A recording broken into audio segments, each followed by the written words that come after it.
فاكر اخر هديه جبتها لي في عيد جوازنا كانت ايه؟ مخرطه ملوخيه.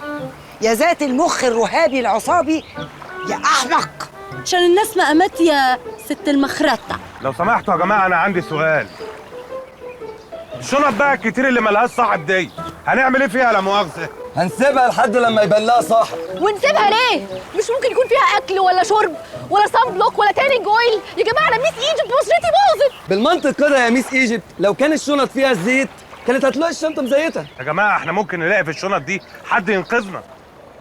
حد ينقذنا جوه الشنطه؟ طب ما انقذ نفسه ليه وخرج من الشنطه؟ ما هو يمكن السوسته زنقه عليه ولا حاجه. بس حضرة الظابط عنده حق، الشنط دي مش هنقرب لها لحد ما يبان لها صاحب، خلاص الكلمة اتقالت. لما يبقى يبان لها صاحب بقى. ايه يا استاذ اللي هتعمله ده؟ فاكر ان انت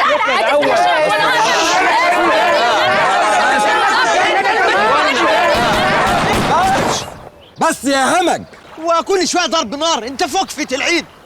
اسمعوا النهايه بقى. الشنط دي هتفضل مقفوله زي ما هي، وهنسلمها لاصحابها حتى لو على جثثنا.